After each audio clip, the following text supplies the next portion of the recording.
हर हर महादेव दोस्तों, मेरे चैनल रुद्र शक्ति पर आपका हार्दिक स्वागत है। आज हम बात करेंगे कि कैसे महादेव ने आदिवासी आहू और आहुका की परीक्षा ली। आइए जानते हैं।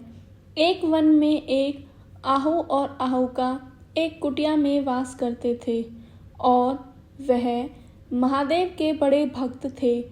उनका जीवन में केवल एक ही उद्देश्य था कि महादेव के दर्शन करना। उनकी भक्ति से प्रसन्न होकर महादेव उनकी परीक्षा लेने का विचार करते हैं और एक अघोरी का रूप लेकर रात को उनकी कुटिया के पास पहुंच जाते हैं। आहू और आहुका उस समय महादेव की पूजा कर रहे होते हैं। रात्रि का समय होता है। महादेव उन्हें पुकारते हैं, किंतु वह पूजा में इतने व्यस्त होते हैं कि वह महादेव यानी अघोरी का कोई ध्यान ही नहीं देते हैं। कई बार की पुकार के बाद जब उन्हें अघोरी की पुकार सुनाई देती है, तब आहू उनसे कहते हैं कि आप अभी प्रतीक्षा कीजिए, हम महादेव की पूजा समाप्त करके ही आपको दक्षिणा दे पाएंगे। तभी अघोरी कहते हैं कि उन्हें कुछ दक्षिणा या भोजन की आवश्यकता नहीं है, उन्हें विश्राम की जरूरत है। पूरे दिन घूम घूम कर वह इतने थक चुके हैं कि अब उनमें चलने का भी साहस नहीं है। मैं चाहता हूँ आप मुझे एक रात्रि की निद्रा अपनी कुटिया में लेने की स्वीकृति दें। तभी आहू उनसे कहते हैं कि परंतु देव, हमारी कुटिया तो इतनी छोटी है कि वह दोनों भी स्वयं इसमें मुश्किल से विश्राम कर पाते हैं।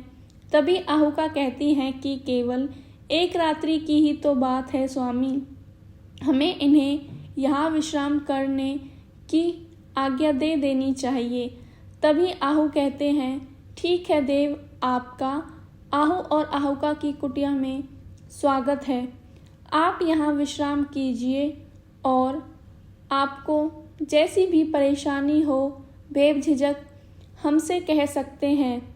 मैं आपको आश्वासन देता हूँ कि कल सुबह तब तक आपकी निद्रा स्वयं नहीं टूटेगी। हम इसमें कोई भी विलंब नहीं आने देंगे, किसी प्रकार की बाधा प्रकट नहीं होने देंगे। तभी आहू और आहुका अपनी कुटिया में उन्हें सोने को कहकर खुद कुटिया के बाहर सैया लगाकर सो जाते हैं। तभी रात को एक सर्प वहां आता है। आहू की निद्रा टूट जाती है। वह देखता है कि वह सर्प आहुका को खाने वाला होता है। वह सोचता है कि यदि मैंने मदद के लिए चिल्लाया या आहुका को जगाया तो हमारे अतिथि की निद्रा टूट जाएगी। मैंने उन्हें आश्वासन दिया था कि उनकी नींद में कोई भी विघ्न उत्पन्न नहीं होने दूंगा। अब केवल यही विकल्प है कि मैं सर्प पर घात कर दूं। जैसे ही आहू सर्प पर घात करता है, वह सर्प आहू को काट लेता है और आहू अपने मुंह पर हाथ रख लेते हैं ताकि उनकी आवाज़ किसी को सुनाई ना दे और रात भर तड़पते हुए अपने प्राण त्याग देते हैं। जैसे ही सुबह होती है, आहुका की नींद खुलती है। वह देखती है कि उनके स्वामी आहू का शरीर नीला पड़ा हुआ होता है और हाथ पर सर्प ने काटा देखकर वह बहुत विलाप करने लगती है। तभी अघोरी अंदर से आकर कहते हैं कि क्या हुआ तुम्हारे पति को? तब आहुका विलाप में कहती है कि रात्रि में इन्हें किसी जहरीले सर्प ने काट लिया है। तब अघोरी कहते हैं कि मेरी निद्रा में कोई विघ्न उत्पन्न ना हो, इसलिए इसने यह सब किया। चुपचाप दर्द सहन किया और मेरे कारण अपने प्राण त्याग दिए। तब आहुका उनसे कहती है कि आप दुखी ना हो देव, आप किसी भी प्रकार का दुख या निगलानी लेकर यहाँ से विदा ना हो। अगर ऐसा हुआ तो मुझे और मेरे पति को बहुत बड़ा पाप लगेगा। आप खुश होकर यहाँ से विदा लीजिए। शायद मेरे पति के भाग्य में अतिथि की सेवा करते वक्त ही मृत्यु लिखी थी।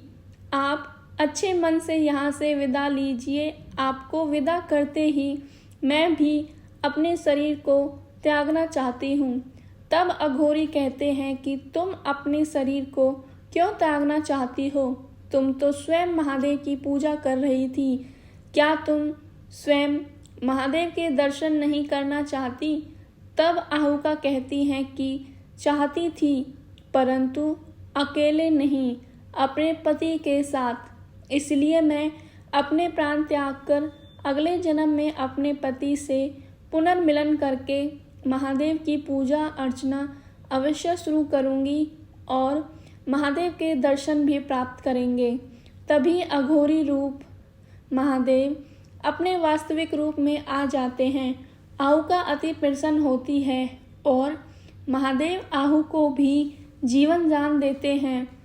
तब महादेव कहते हैं कि मैं तुम दोनों की परीक्षा लेने के लिए आया था कि कहीं तुम दोनों भक्ति में आतिथ्य व शिष्टाचार से दूर तो नहीं हो गए, परंतु तुमने आतिथ्य हेतु एक ऐसा उदाहरण पेश किया है, इससे मैं अत्यंत प्रसन्न हूँ। तुमने यह सिद्ध कर दिया है कि अतिथि देवता समान होता है। मैं तुम्हें वरदान देता हूँ कि अगले जन्म में तुम राजा नल और तुम दमयंती के रूप में जन्म लोगी। तुम दोनों का मिलन एक हंस के माध्यम से होगा। धन्यवाद दोस्तों।